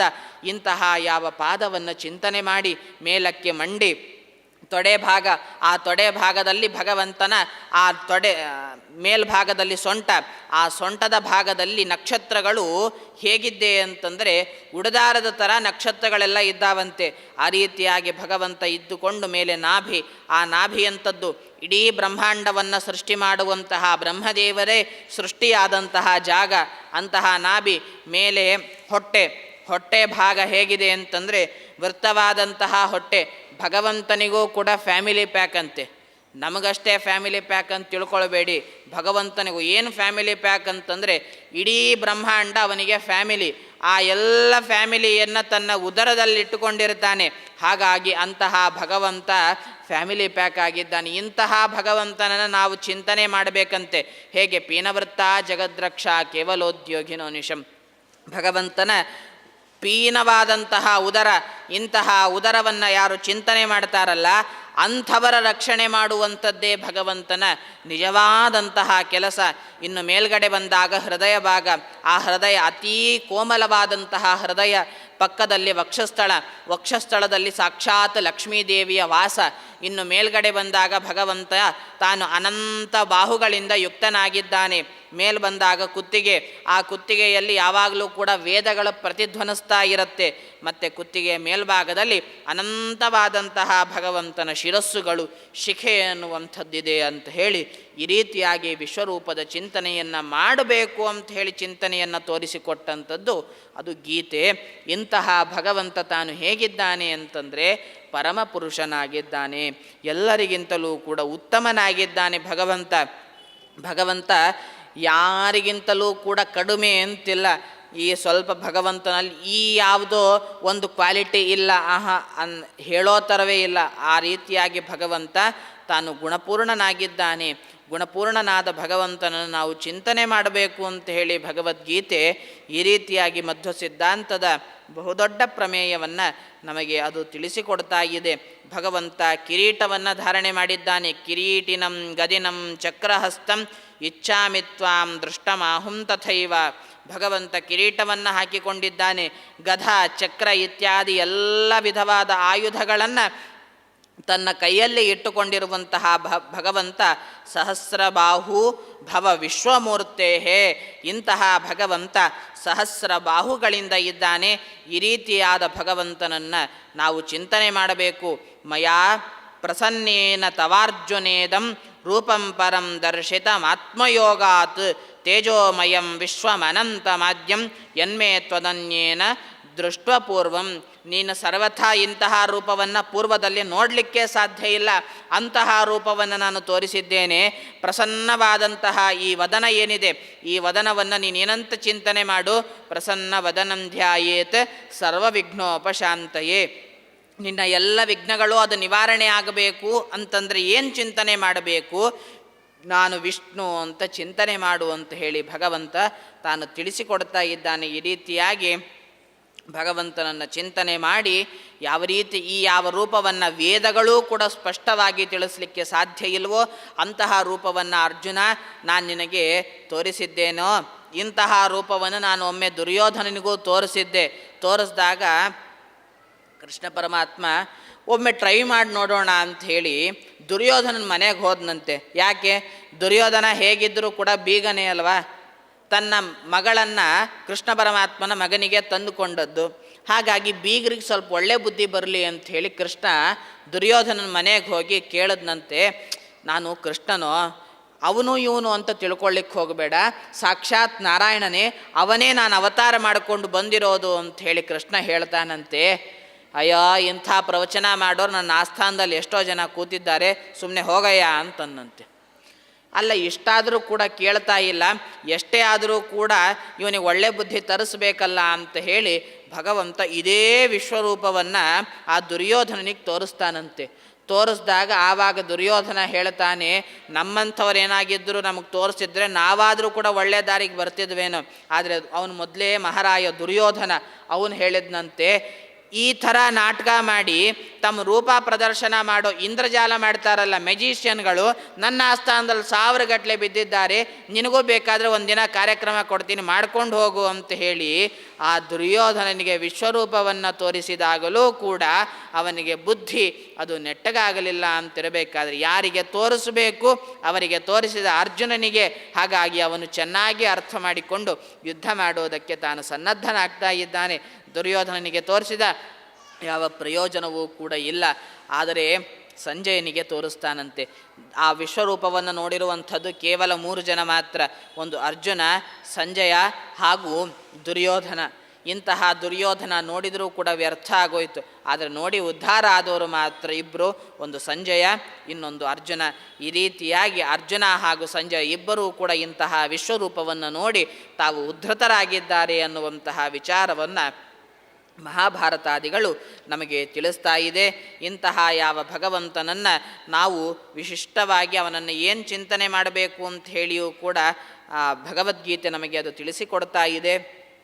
ಭಗವಂತನನ್ನು ನಾವು ಈ ರೀತಿಯಾಗಿ ಆಲೋಚನೆ ಮಾಡಬೇಕಂತೆ, ಚಿಂತನೆ ಮಾಡಬೇಕಂತೆ. ಭಗವಂತ ಎಂದೆಂದಿಗೂ ಕೂಡ ನಮ್ಮ ಕೈಗೆ ಸಿಲುಕುವಂಥವನಲ್ಲ, ಜ್ಞಾನಕ್ಕೆ ಮಾತ್ರ ಸಿಲುಕುವಂಥವನು ಅಂಥೇಳಿ ಇದನ್ನು ಶ್ರೀಕೃಷ್ಣ ಪರಮಾತ್ಮ ತಾನು ತನ್ನ ಅವತಾರ ಕಾಲದಲ್ಲಿ ತೋರಿಸಿಕೊಡ್ತಾನೆ.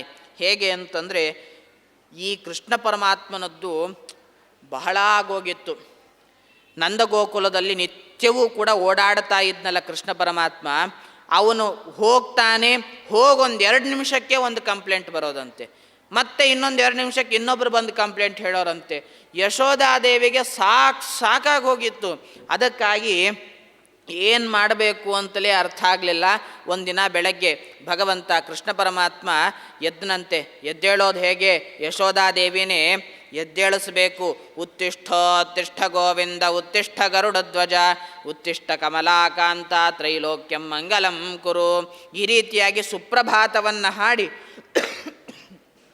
ಭಗವಂತನನ್ನು ಎಬ್ಬಿಸಬೇಕಂತೆ ಯಶೋಧಾದೇವಿ. ಈ ರೀತಿಯಾಗಿ ಎಬ್ಬಿಸಿ ಒಳ್ಳೆ ಮಂಗಲ ಸ್ನಾನವನ್ನು ಮಾಡಿ ಚೆನ್ನಾಗಿ ನಾಮಗಳನ್ನು ಹಚ್ಚಿ ಒಳ್ಳೆಯ ರೀತಿಯಿಂದ ಅಲಂಕಾರ ಮಾಡಿ ರೆಡಿ ಮಾಡಿದ್ರೆ ಆವಾಗ ಈ ಕೃಷ್ಣ ಪರಮಾತ್ಮ ನಿತ್ಯದಲ್ಲಿ ಏನೋ ಆಫೀಸಿಗೆ ಹೋಗೋರ ಥರ ಒಳ್ಳೆ ಚೆನ್ನಾಗಿ ರೆಡಿ ಆಗೋನಂತೆ. ಅಮ್ಮ ನಾವು ಹೋಗಿ ಬರ್ತೀನಮ್ಮ ಅಂಥೇಳಿ ಯಶೋಧಾದೇವಿಗೆ ಹೇಳಿ ಮನೆಯಿಂದ ಹೊರಗಡೆ ಬರೋನು. ಹೊರಗಡೆ ಬರೋದ್ರಲ್ಲಿ ಇವನು ದೊಡ್ಡ ಬಾಸ್ ಅಲ್ವಾ, ಇವನ ಜೊತೆಗೆ 4-6 ಚೇಲಾಗಳು, ಅವ್ರ ಫ್ರೆಂಡ್ಸ್ ಎಲ್ಲ ಬಂದು ನಿಂತಿರೋರು ಬಂದು ಕೇಳ್ತಾರೆ ಕೃಷ್ಣನ್ನ, ಕೃಷ್ಣ ಇವತ್ತು ಯಾರ ಮನೆಗೆ ಹೋಗಬೇಕು ಅಂಥೇಳಿ. ಏನು ಯಾರ ಮನೆಗೆ ಹೋಗಬೇಕು ಅಂತಂದ್ರೆ ಏನು ಪಟ್ಟಿ ಕಲೆಕ್ಷನಿಗೆ ಹೋಗ್ತಾ ಇದ್ದಾರೋ ಏನೋ ಅಂತ ಅಂದ್ಕೊಳ್ಬೇಕು. ಹೋಗೋದು ಯಾಕೆ ಅಂತಂದರೆ ಕದಿಯೋದಕ್ಕೆ, ಬೆಣ್ಣೆ ಕದಿಯೋದಕ್ಕೆ ಹೋಗ್ತಾ ಇರೋದು. ಅದಕ್ಕೆಲ್ಲ ಒಂದು ನೀಟಾಗಿ ಚೆನ್ನಾಗಿ ಒಂದು ಲಿಸ್ಟ್ ಮಾಡ್ಕೊಂಡಿದ್ದಂತೆ. ಈ ದಿನ ಈ ಕಾಲೋನಿಗೆ ಹೋದರೆ ಮುಂದಿನ ದಿನ ಮುಂದಿನ ಕಾಲೋನಿಗೆ ಹೋಗಬೇಕು ಅಂಥೇಳಿ. ಈ ರೀತಿಯಾಗಿ ಭಗವಂತ ತಾನು ಲಿಸ್ಟ್ ಮಾಡಿಕೊಂಡಿದ್ದ. ಅದೇ ಪ್ರಕಾರವಾಗಿ ಇವತ್ತು ಈ ಓಣಿಗೆ ಹೋಗೋಣ ಅಂಥೇಳಿ ಆ ಕಾಲೋನಿಗೆ ಹೊರಟ್ರಂತೆ. ಹೊರಟಾಗ ಮೊದಲನೇ ಮನೆ, ಆ ಮೊದಲನೇ ಮನೆಗೆ ಹೋದಾಗ ಅಲ್ಲಿ ಏನೇನು ಧ್ವಂಸ ಮಾಡಬೇಕು ಎಲ್ಲ ಧ್ವಂಸವನ್ನು ಮಾಡಿದ್ರು. ಏನೇನು ತಿನ್ನಬೇಕು ಎಲ್ಲವನ್ನು ತಿಂದರು. ಯಾರ್ಯಾರಿಗೆ ಏನೇನು ಕೊಡಬೇಕು ಎಲ್ಲವನ್ನು ಕೊಟ್ಟು ಭಗವಂತ ಮುಂದೆ ಹೋಗ್ತಾ ಇದ್ದಾನೆ. ಇವನು ಕಾಟ ತಡಿಲಿಕ್ಕೆ ಆಗ್ತಾ ಇಲ್ಲ ನಂದಗೋಕುಲ ಜನರಿಗೆ. ಎಲ್ಲರೂ ಕೂಡ ಕೃಷ್ಣ ವಿರೋಧಿ ಸಂಘ ಅಂತ ಹೇಳಿ ಕಟ್ಟಿಕೊಂಡು ಯಶೋಧಾದೇವಿ ಹಾಗೂ ನಂದಗೋಪನ ಮನೆ ಮುಂದೆ ಬಂದು ನಿಂತರಂತೆ. ಬೇಕೇ ಬೇಕು, ನ್ಯಾಯ ಬೇಕು, ಕೃಷ್ಣ ಮಾತ್ರ ಮನೆಗೆ ಬರಕೂಡುದು ಅಂತ ಹೇಳಿ ಎಲ್ಲರೂ ಕೂಡ ತಮ್ಮ ಒಂದೊಂದು ಬ್ಯಾನರ್ ಮಾಡಿಕೊಂಡು ಅದನ್ನು ಹಿಡ್ಕೊಂಡು ಆ ನಂದಗೋಪನ ಮನೆ ಮುಂದೆ ಎಲ್ಲರೂ ಕೂಡ ಧರಣಿಗೆ ನಿಂತರಂತೆ. ನಿಂತಾಗ ಎಲ್ಲರೂ ಇಬ್ಬರು ಹೊರಗಡೆ ಬಂದು ಕೇಳ್ತಾರೆ, ಅಲ್ಲ ಯಾಕಿಷ್ಟೆಲ್ಲ ನನ್ನ ಮಗನ ಮೇಲೆ ನಿಮಗೆ ಇಷ್ಟು ದ್ವೇಷ ಸಾಧನೆ ಮಾಡ್ತಾ ಇದ್ದೀರಿ ಅಂತ ಕೇಳಿದ್ರೆ, ಆವಾಗ ಆ ನಂದಗೋಕುಲ ಜನರು ಹೇಳಿದ್ರಂತೆ, ಇಲ್ಲಮ್ಮ, ನಮಗೆ ನಿನ್ನ ಮಗನ ಕಂಡ್ರೆ ಏನು ವೈಯಕ್ತಿಕವಾದ ದ್ವೇಷ ಏನೇನೂ ಇಲ್ಲ. ಅವನು ನಮ್ಮ ಮನೆಗೆ ಬರ್ತಾನ, ಬರಲಿ, ನಾನು ಬೇಡ ಅಂತನ್ನಲ್ಲ. ಬೆಣ್ಣೆ ತಿಂತಾನ, ಬೆಣ್ಣೆ ಜೊತೆಗೆ ನಾನೇ ಮೊಸರು ಹಾಕ್ಕೊಡ್ತೀನಿ, ಹಾಲು ಕೊಡ್ತೀನಿ, ಕುಡಿಲಿ, ಬೇಡ ಅಂತನ್ನಲ್ಲ ನಾನು. ಅವನೊಬ್ಬನೇ ಕುಡಿದಂತೆ ತನ್ನ ಜೊತೆಗೆ 10 ಜನ ಮಕ್ಕಳನ್ನು ಕರ್ಕೊಂಡು ಬರ್ತಾನೆ. ಹೋಗಲಿ ಬಿಡು, ಪಾಪ ಅವರು ಕೂಡ ಮಕ್ಕಳೇ ಅಲ್ವ, ಕೃಷ್ಣನ ಥರ, ನನ್ನ ಮಕ್ಕಳ ಥರ ಅವರು ಕೂಡ ಮಕ್ಕಳೇ, ತಿನ್ಕೊಳ್ಳಿ ಬಿಡು ಅಂಥೇಳಿ ಅವ್ರಿಗೂ ಬೇಕಾದ್ರೆ ಕೊಟ್ಟೇನು ನಾನು. ಆದರೆ ಕೃಷ್ಣ ಪರಮಾತ್ಮ ಇಷ್ಟಕ್ಕೆ ಬಿಡಲ್ಲಮ್ಮ.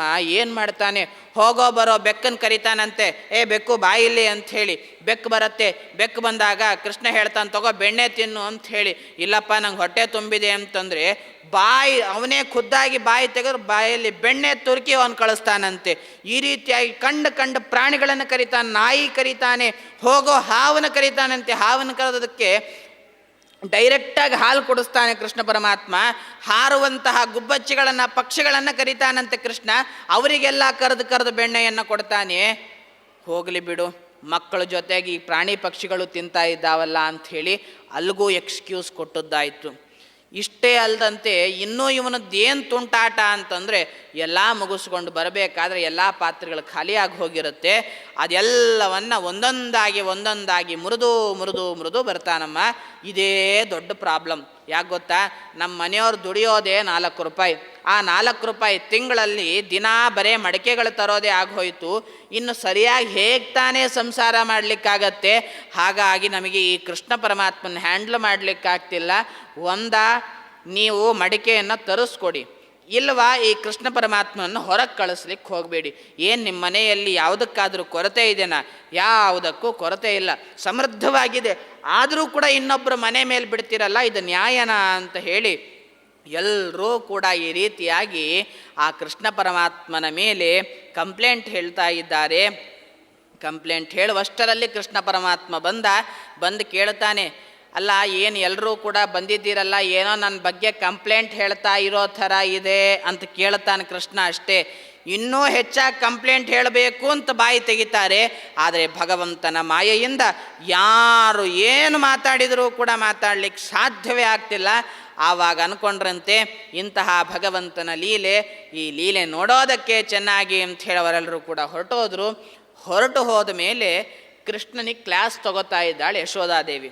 ಅಲ್ಲ, ನಮ್ಮ ಮನೇಲಿ ಏನೋ ನಿಂಗೆ ಕಡಿಮೆ ಆಗಿತ್ತು, ನಿನಗೆ ಏನು ನಾನು ಹಾಲು ಕೊಡಲ್ಲ ಅಂತಂದಿದ್ನ, ಬೆಣ್ಣೆ ಕೊಡಲ್ಲ ಅಂತಂದಿದ್ನ, ಎಲ್ಲ ಟೈಮಿಗೆ ಕೊಡ್ತಾ ಇದ್ದೇನೋ ಇಲ್ವೋ, ಆದರೂ ಕೂಡ ಇನ್ನೊಬ್ಬರ ಮನೆಗೆ ಯಾಕೋ ಕಳ್ತನಕ್ಕೆ ಹೋಗೋದು ಅಂತ ಹೇಳಿ ಚೆನ್ನಾಗಿ ಗದರಿಸ್ತಾ ಇದ್ದಾಳೆ. ಗದರಿಸಿ, ನೋಡು, ಇವತ್ತಿನಿಂದ ನಿನ್ನನ್ನು ಮನೆಯಿಂದ ಹೊರಗಡೆ ಬಿಟ್ಟರೆ ಏನು ಮಾಡ್ತೀಯ, ಅದಕ್ಕೆ ಕಟ್ಟು ಹಾಕ್ತೀನಿ ನೋಡು ಅಂತ ಹೇಳಿ ಒಂದು ಕಂಬಕ್ಕೆ ಆ ಕೃಷ್ಣ ಪರಮಾತ್ಮನನ್ನು ನಿಲ್ಲಿಸಿ ಒಂದು ದೊಡ್ಡದಾದ ಹಗ್ಗವನ್ನು ತಂದು ಇನ್ನೇನು ಗಂಟು ಹಾಕಬೇಕು ಅನ್ನೋಷ್ಟರಲ್ಲಿ ಕೇವಲ 2 ಅಂಗುಲಿ ಮಾತ್ರ ಕಡಿಮೆ ಆಯಿತು. ಮತ್ತು ಕೊನೆಗೇನಾಯಿತು, ಇನ್ನೊಂದು ಹಗ್ಗ ಅದಕ್ಕೆ ಸೇರಿಸಿದ್ಲಂತೆ. ಸೇರಿಸಿದಾಗ ಮತ್ತೆ ಕಟ್ಟಲಿಕ್ಕೆ ಪ್ರಯತ್ನ ಮಾಡಿದ್ಲು, ಇನ್ನೂ 2 ಅಂಗುಲಿ ಕಡಿಮೆ ಆಯಿತು. ಹೀಗೆ ಹಗ್ಗಗಳ ಜೊತೆಗೆ ಹಗ್ಗಗಳನ್ನು ಸೇರಿಸ್ತಾ ಇದ್ದಾಳೆ. ಆ ಕೃಷ್ಣ ಪರಮಾತ್ಮ ಎಷ್ಟಿರೋದ್ರಿ, ಚೋಟುದ್ದ ಇರೋದು ಕೃಷ್ಣ ಪರಮಾತ್ಮ. ಇಂತಹ ಕೃಷ್ಣ ಪರಮಾತ್ಮನನ್ನು ಕಟ್ಟಲಿಕ್ಕೆ ಆ ಯಶೋದೆಗೆ ಆಗ್ತಾನೇ ಇಲ್ಲ, 2 ಅಂಗುಲಿ ಅದು ಕಡಿಮೆ ಆಗ್ತಾ ಇದೆ. ಇಂತಹ ಸಂದರ್ಭದಲ್ಲಿ ಕೃಷ್ಣನನ್ನು ಕೇಳ್ಕೊಂಡ್ಲಂತೆ, ನಾನೆಷ್ಟು ಪೆದ್ದೆ ಇರಬಹುದು, ಈ ಕೃಷ್ಣನನ್ನು ನನ್ನ ಮಗ ಅಂತ ಹೇಳಿ ನಾ ಅನ್ಕೊಂಡೆ, ಇವನು ನನ್ನ ಮಗ ಅಲ್ಲ, ಇಡೀ ಜಗತ್ತನ್ನು ಹೊತ್ತಂತಹ ತಂದೆ ಇವನು ಅಂತ ಹೇಳಿ ಚಿಂತನೆ ಬಂದಾಗ ಕೃಷ್ಣ ಪರಮಾತ್ಮ ಕಟ್ಟಿಸಿಕೊಂಡ ಅಂತ ಹೇಳುವಂತೆ ಭಾಗವತ ಹೇಳ್ತಾ ಇದೆ. ಅವನು ನಮ್ಮ ಕೈಗೆ ಸಿಗುವಂಥವನಲ್ಲ, ಜ್ಞಾನಕ್ಕೆ ಮಾತ್ರ ಸಿಗುವಂಥವನು. ಜ್ಞಾನಗೋಚರನಾಗಿ ಕಣ್ಣಿಗೆ ಕಾಣಿಸುವ ಶ್ರೀ ರಂಗವಿಠಲ ಅಂತ ಹೇಳಿ ಭಗವಂತ ಕೇವಲ ಜ್ಞಾನಕ್ಕೆ ಮಾತ್ರ ಗೋಚರನಾಗುವಂಥವನು ಅನ್ನೋ ಚಿಂತನೆಯನ್ನು ಈ ಯಾವ ವಿಶ್ವರೂಪದಲ್ಲಿ ನಾವು ಮಾಡಬೇಕು ಅಂಥೇಳಿ ಗೀತೆಯ ಮುಖಾಂತರವಾಗಿ ಭಗವಂತ ತಾನು ನಮಗೆ ತಿಳಿಸಿಕೊಡ್ತಾ ಇದ್ದಾನೆ. ಇಂತಹ ಭಗವಂತ ತಾನು ಕೇವಲ ಜ್ಞಾನಕ್ಕೆ ಮಾತ್ರ ಗೋಚರನಾಗಿದ್ದಾನೆ. ಭಗವಂತ ಎಲ್ಲರನ್ನ ರಕ್ಷಣೆ ಮಾಡ್ತಾನಂತೆ. ರಕ್ಷತೀತ್ಯೇವ ವಿಶ್ವಾಸ. ಮೊನ್ನೆ ತಾನೇ ರಕ್ಷಾಬಂಧನ ಆಯಿತು. ನಾವೆಲ್ಲ ಏನು ಕೇಳ್ಕೊಳ್ತೀವಿ, ನಮ್ಮ ಅಣ್ಣ ನಮ್ಮನ್ನು ರಕ್ಷಣೆ ಮಾಡಲಿ ಅಂಥೇಳಿ.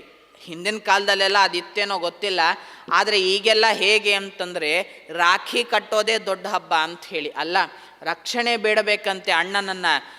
ಹಾಗೂ ಅಣ್ಣನಿಂದ ನಮಗೆ ರಕ್ಷಣೆ, ಅಣ್ಣ ನಿಂತುಕೊಂಡು ನಮ್ಮನ್ನು ರಕ್ಷಣೆ ಮಾಡಲಿ ಅನ್ನೋ ಒಂದು ಉದ್ದೇಶ. ಅದೇ ರೀತಿಯಾಗಿ ಅಣ್ಣನಿಗೂ ಒಳ್ಳೆಯ ರಕ್ಷಣೆ ಸಿಗಲಿ ಅಂತ ಹೇಳಿ ಭಗವಂತನಿಗೆ ಬೇಡಬೇಕಂತೆ. ಆ ಭಗವಂತ ಮಾಡಿದಷ್ಟು ರಕ್ಷಣೆ ನಮ್ಮನ್ನು ಯಾರು ತಾನೇ ಮಾಡಲಿಕ್ಕೆ ಸಾಧ್ಯ? ರಕ್ಷತೀತ್ಯೇವ ವಿಶ್ವಾಸ.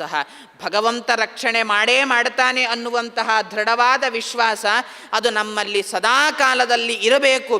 ಆ ರಕ್ಷಣೆ ಮಾಡ್ತಾರೆ ಅನ್ನೋ ವಿಶ್ವಾಸ ನಮ್ಮಲ್ಲಿ ಇದ್ದಾಗ ಮಾತ್ರ ಆ ಭಗವಂತ ನಮ್ಮನ್ನು ಬಂದು ರಕ್ಷಣೆ ಮಾಡ್ತಾನೆ.